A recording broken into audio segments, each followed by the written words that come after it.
आजचा आपला जो घटक आहे तो आहे वर्तुळ। आज आपल्याला वर्तुळामध्ये त्रिज्या, जीवा आणि व्यास कशाला म्हणतात हे बघायचं आहे। स्कॉलरशिप मध्ये यावर आधारित आपल्याला प्रश्न विचारले जातात की दिलेल्या आकृतीमध्ये त्रिज्या कोणती आहे किंवा दिलेल्या आकृतीमध्ये जीवा किती आहे किंवा दिलेल्या आकृतीमध्ये व्यास कोणता आहे ते ओळखा। मग सर्वात अगोदर आपल्याला त्रिज्या म्हणजे काय हे बघायचं आहे। तर त्रिज्या म्हणजे काय की वर्तुळाचा केंद्रबिंदू, वर्तुळाचा केंद्रबिंदू व वर्तुळावरील कोणताही एक बिंदू।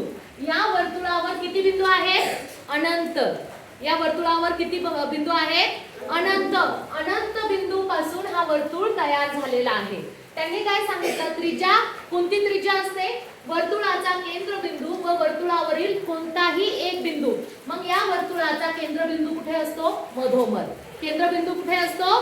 मधोमध असतो। आणि या वर्तुळावरील कोणताही एक बिंदू इथून आपण घेतलेली रेष अशी इथे जोडली तर ही काय तयार झाली? त्रिज्या।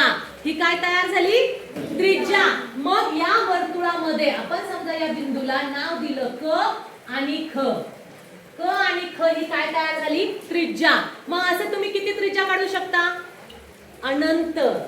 तुम्ही इथून रेष काढायची, इथं काढा, इथे काढा किंवा इथे काढा। तुम्ही ह्या अशा अनेक अनंत अशा त्रिज्या काढू शकता। मध्यबिंदू पासून वर्तुळाच्या कोणत्याही एका बिंदू पर्यंत तुम्ही रेष ओढली तर ती काय तयार होते? त्रिज्या। ह्या त्रिज्या अनंत आहेत आणि याचं माप, याची लांबी समान असते। या मध्यबिंदू पासून ही जी रेष काढलेली आहे, ही जी त्रिज्या आहे, याचं माप आणि याचं माप समान असणार आहे। या रेषेचं माप आणि या त्रिज्येचं माप समान असणार आहे। म्हणजे त्रिज्येचं माप कसं असतं? समान। वर्तुळावरील कोणतीही त्रिज्या घेतली तर त्या सगळ्या त्रिज्यांचं माप काय असणार आहे? समान। आणि किती त्रिज्या काढू शकता? अनंत। त्रिज्या कोणती येते? या मध्यबिंदू पासून या वर्तुळावरती जो बिंदू आहे त्याला जोडली तर ती तयार काय झाली? त्रिज्या। ती त्रिज्या तयार झाली। ओके, आता मला सांगा जीवा म्हणजे काय? जीवा म्हणजे वर्तुळावरील कोणतेही दोन बिंदू, वर्तुळावरील कोणतेही दोन बिंदू, या बिंदूंना जोडणाऱ्या रेघेला जीवा असे म्हणतात। मग कोणतेही दोन बिंदू म्हणजे ते केंद्रबिंदूतून जाणार नाही। ते केंद्रबिंदूतून जाणार का?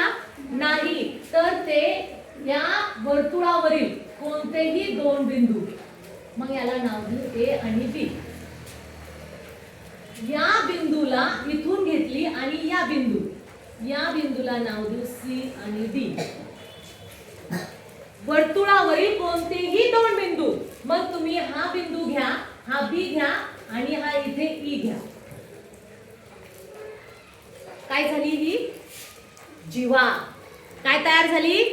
जीवा।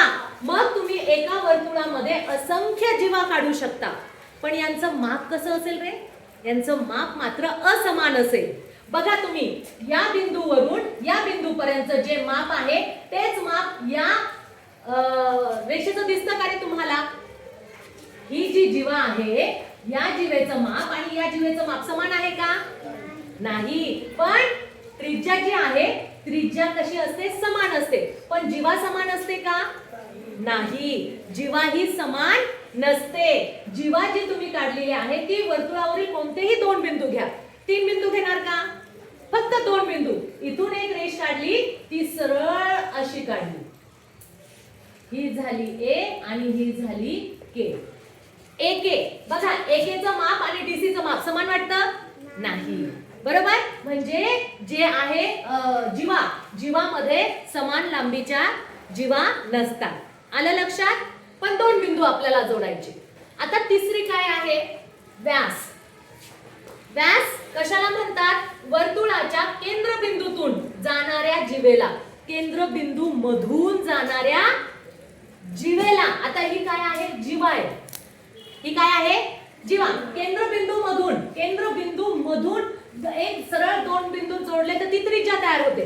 पण केंद्रबिंदू मधून म्हणजे जीवा, ही जीवा समजा अशी जर आपण काढली वरून, ही जाणार केंद्रबिंदू मधून।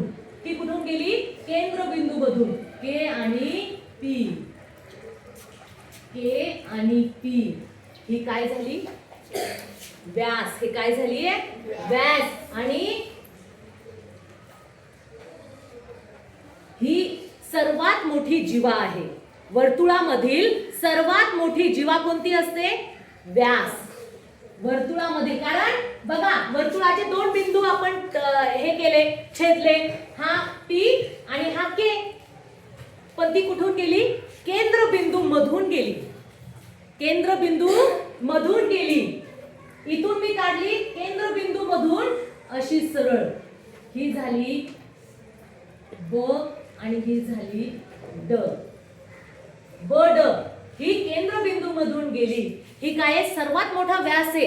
ही सर्वात मोठा व्यास आहे. आणि जीवेची ही सुद्धा जीवा आहे.